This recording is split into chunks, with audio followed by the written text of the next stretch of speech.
There we go. 8 times as long. Didn't barely squish out the sides at all. Howdy, and welcome back to the new old workshop.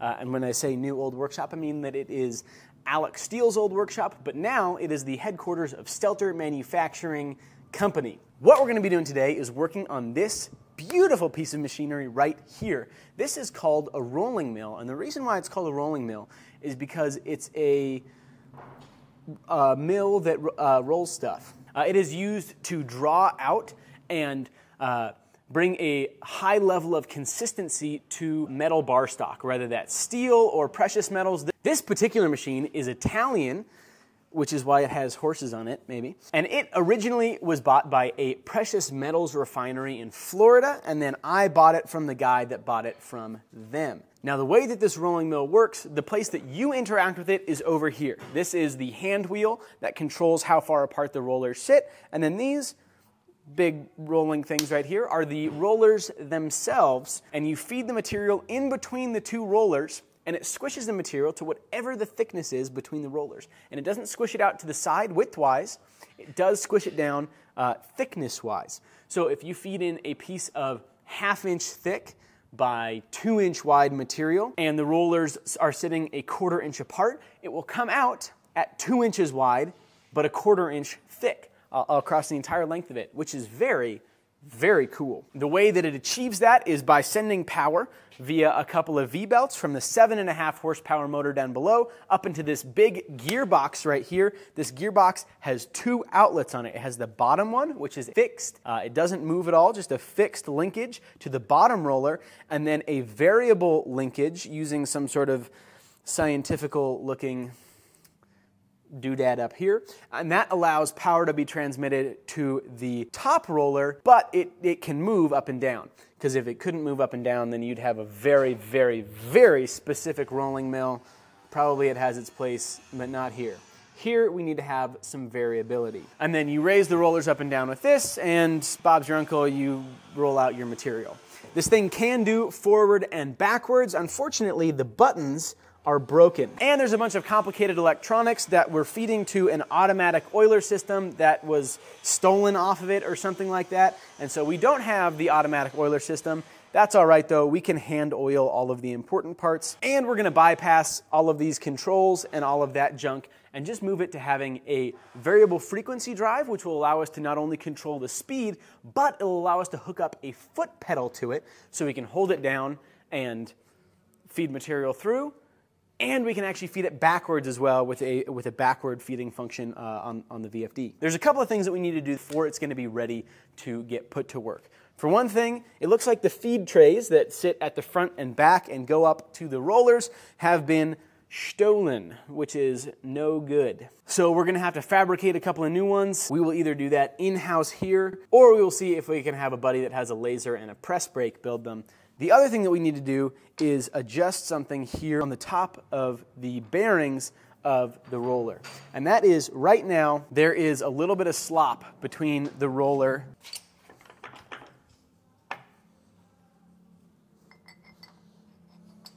The other thing that I want to do is take apart this entire roll system over here. And because it was used at a precious metals refinery, I think that there might be a little bit of gold in them there mills. I'm so sorry. I thought of that joke the other day, actually. It was not spontaneous. Either way, I know that in the past people have found gold in rolling mills that they bought, and I actually already found a little bit. So hopefully there's even more, but there's only one way to find out, and it's by taking this entire thing apart. So let's start off by taking apart the top end of this guy, being very careful to make sure that everything is labeled, it can go back in the correct spot, and all of that junk. What we have is the worm gears that go, is it worm gear? I don't know, maybe that's not the right term. But we've got the right hand roller. It sits in a shaft that goes over the shaft to the left hand roller, and they can move independently, or when those big wheels are locked together, they move together. Now, I want to get this whole system off of here. There's a little plate down here that it's bolted to, but this piece of metal is the same big Acme thread that goes down through the casting and eventually hits the roller. But, Ooh, ouch. Wow, there's a very, very sharp chip coming off of the key that drives this bronze gear onto that shaft. And so I don't think that anything that is tight enough to shave a chip off of a hardened key is going to come off very easily. I'm hoping that maybe it's not the same piece, but I'm 95% sure that it's the same piece, and then I'm going to get the bolts off. I already took the bolts off of this bottom plate, and I'm going to take the bolts off of this bottom plate, but I'm pretty sure that we're going to get stuck right there and not going to be able to take it apart any farther. What I do think we'll be able to do is take apart this part of the shaft, pull the shaft out, and then take off the rollers separately. For now, I'm going to take off this bottom plate and see how it goes. Oh.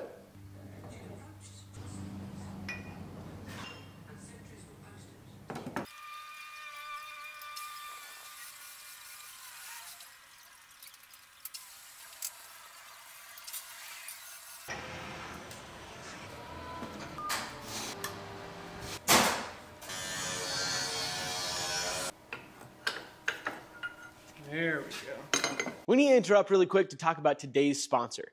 Now, for my personal lifestyle, I'm constantly rushing around. I don't have very many slow moments all that often, and I very rarely get a chance to make myself breakfast or lunch. Thankfully, today's sponsor, Huel, is here to help. Huel are no prep meals that don't compromise on your health. Huel is ideal for when you're pressured on time, in a rush, on the go, or just away from the kitchen. All you need is some cold water and you have a convenient, nourishing meal ready in seconds. I love Huel's Black Edition, which is their high protein, low carb powdered meal. It has 40 grams of protein and 27 essential vitamins and minerals per serving. It's plant-based, gluten-free, and has no artificial sweeteners. Huel products are designed by nutritionists and dietitians to give your body everything it needs in an extremely easy and convenient way. In short, you get a high-quality, nutritious breakfast or lunch for just $2.50 per meal. I love Huel Black Edition in the morning when I'm on my way to work. It just makes everything a lot more convenient. I don't have to stop and make myself breakfast. I can get great fuel on the go while I'm already on my way into the shop. It just makes everything super duper easy. If you want to save money, save time, and eat healthy, use code Stelter for 15% off your first Huel order. Plus, you'll get a free t-shirt and a free shaker, which is a $40 value. That's code Stelter for 15% off your first order. Having a busy life shouldn't prevent you from eating healthy, so check out Huel today. Thanks, Huel. With that, let's hop back on in to the video.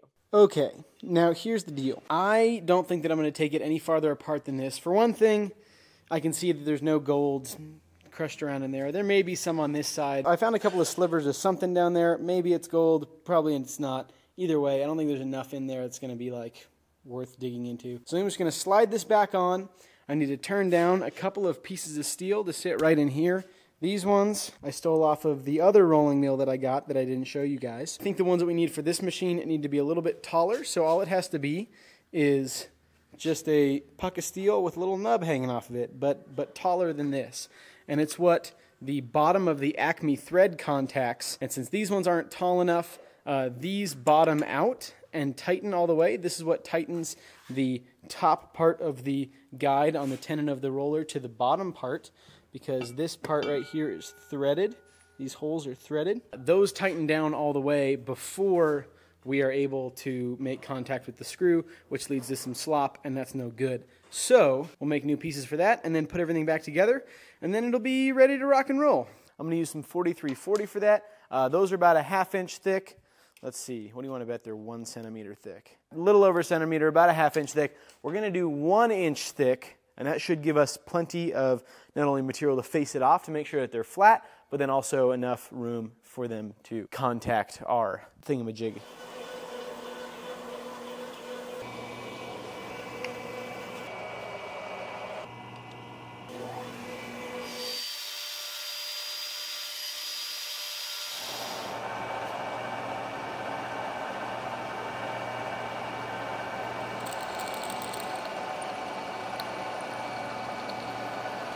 All right, and that's that. We've got ourselves a nice, thick puck of steel with a 5mm hole that, believe it or not, fits this 5mm dowel pin just fantastically. I'm probably going to cut this guy in half and use half for the other one and half for this one, but this should fit now and give us that extra beef that we needed to be able to get those rollers tightened to the movement mechanisms.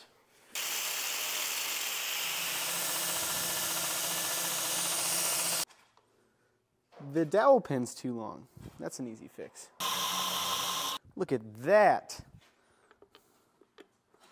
A delight to the senses. Now, we start putting this feller back together.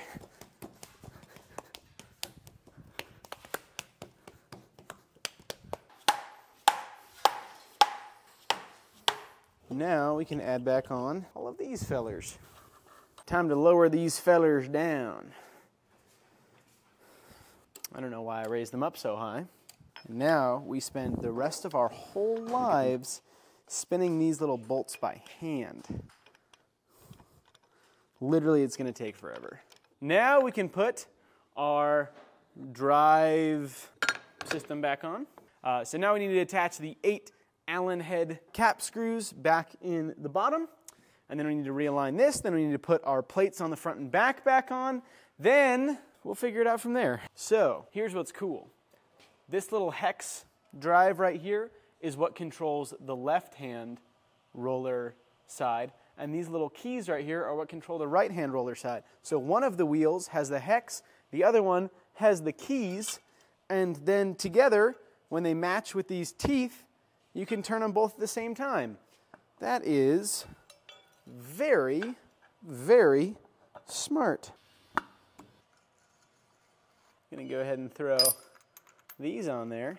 This is what keeps that gear from being able to go up and down. That being said, it is press fit onto this shaft. You'd have 1, maybe 2 hex of a time getting the that thing off of there anyway. But you know what? Why risk it?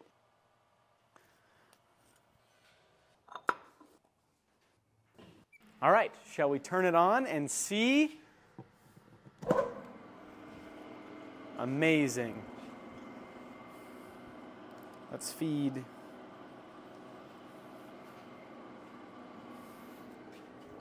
Wow, so flat. All right, we're gonna give this a shot. I don't know how it'll work. What? Oh my gosh.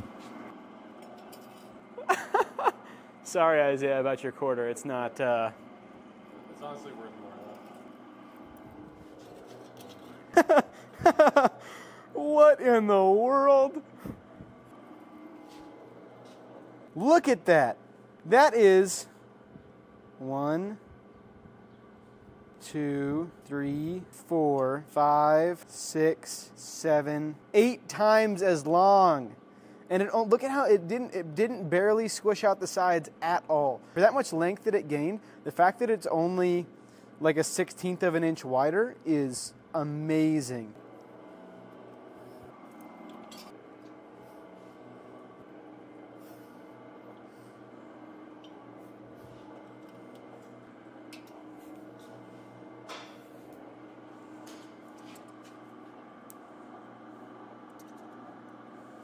All right, now that we know that it actually rolls stuff out, I need to do a couple of things. I want to test it out on a little bit of steel.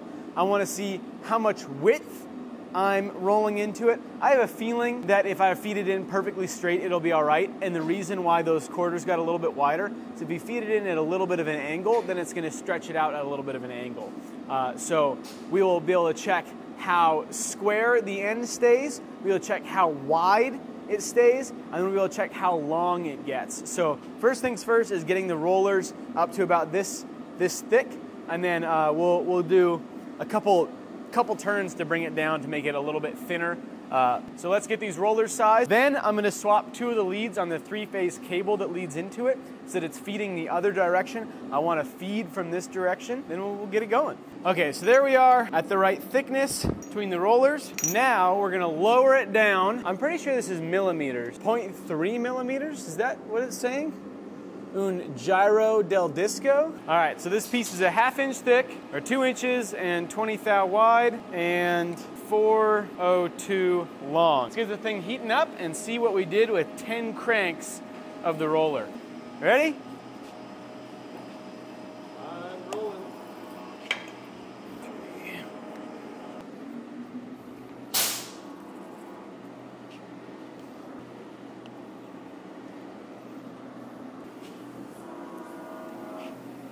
guy. That doesn't care at all, does it?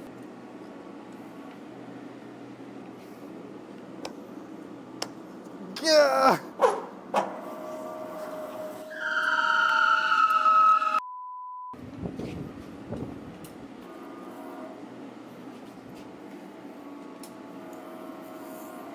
It's like a Ninja Turtle mask. Look at that. That's nice. Yeah, buddy! Oh, a delight to the senses, isn't it, my friend? Well, it's been a couple of days now, and we've had a little bit of time to get used to the machine and make a couple of adjustments off camera that I didn't do, but our brilliant electrician Nolan did. Namely, he ripped out all of the junk that was down on the inside there and replaced it with a variable frequency drive. What that allows us to do is a couple of things. For one thing, the motor was a European motor running at 50 hertz, which means that it was going like this. That's the current that it wanted, the AC, the alternating current that it wanted to run off of. But America, the current goes like this, 60 hertz, slightly faster, roughly 20% faster. Exactly roughly 20% faster. And so a VFD allows you to match it and run the motor at a slightly faster speed. If you try to run a 50 hertz motor on 60 hertz, it runs a little bit slower, again, about 20%. The other thing that it allowed us to do is hook up this nifty, dandy little foot pedal right here. And this is a rocker switch foot pedal, which means that this side is feeding in, and this side right here is feeding out. Sensational. Now, there's a couple other features that Nolan hooked up to the VFD. One is this little toggle switch, and this feller, same deal, it bypasses the foot switch, and that's the feed in, and that's the feed out, and then when it's in the middle position, the foot pedal is what runs it. Now, that's all very well and good, but what if your hand gets caught in the machine, you push this red button, and then your hand will still be stuck, but it won't be pulling you in any farther. Now, apart from that, I had a couple of trays built to feed in. They look a lot like this, but I'm going to need to do a little bit of modification to make them work properly. I find that I actually don't really like having a feed tray feeding into it. It kind of gets in the way, but I think having a tray to catch on the backside would be good, but I kind of miscalculated the angle that I wanted it to sit at, and so right now, things feeding in this way actually bump into the tray, which is no bueno. So I will be able to fix this just by fussing around with a milling machine or even a die grinder and opening up that slot to be able to change the angle a little bit. But apart from that, this machine has been absolutely spectacular. The surface finish, the level of consistency that you get from it is unprecedented. Unlike a power hammer or a press where you're contacting and it's coming up and back down, both of those have to do that. This forces it to be perfect in the dimension. It can't have any variance to it because there's no give in this system at all. Whereas you can accidentally forge a slight taper into a bar with a press or a power hammer. So this just brings a level of consistency to our products and to our bars that is almost unattainable otherwise. And the last thing that I want to add to this machine that I don't know when I'll get around to actually doing it because the system that we have right now works okay, is adding a digital readout to the side here. It'll basically be like a pair of calipers that goes up and down and tells me how far apart the rollers are. Right now, we're using these hardened shims from Fireball Tool. These are precision ground to precise thicknesses. There's a 3/8, there's a 3/16. We've got 1/4 inch and all kinds of other stuff as well. And I know that each turn of this is 1/3 of a millimeter, so 3 turns is 40 thousandths, 30 thousandths, something like that. I think it's 40 thousandths. So each turn is about 13.5 thousandths of an inch, which gives me a pretty good idea. I can, crank it to 375 thou, which is 3/8 of an inch, and then I can kind of tune it from there depending on what we need. But it's able to take nice big bites, and it's just been a delightful machine to use. The only downside to it is that bars coming out of it can have a little bit of wave to them, and if it's a really thin bar, it can be kind of hard to get it flattened out, but overall, this thing is sick. Now, another fun thing about this machine, as we figured out with the quarters, is that you can feed anything through a rolling mill. So go ahead and drop a comment down below of some things that you'd like to see fed through the rolling mill. Please keep it appropriate. Children read the comments, so just be cool for once. Because one of the next videos that we're going to be releasing is feeding fun things through the rolling mill. I'm looking forward to that one. So thank you guys so much for following along all the way to the end of the video. If you guys are excited to see the products that we're going to be producing with this, this is still going to be hot. That's hot. Damascus, We're working on Damascus, we're working on knives, we're working on all sorts of stuff. And if you want to stay up to date on that, which generally YouTube might be a couple days behind what's actually happening, go ahead and follow the Stelter MFG Instagram and go to steltermfg.com and subscribe to our mailing list. That will be the most professional way. But since we're cool Gen Zers, are we Gen Z? I think we are. We're like the very, very, very north end of Gen Z. But since we're cool Gen Zers, actually we're like the not cool Gen Zers, we're going to use Instagram to be hip. Anywho, if you enjoyed the video, please go ahead and like and subscribe. Thank you to Huel for sponsoring today's episode. Thank you to our patrons for patronizing us, and I'll see you on the next one. Adios.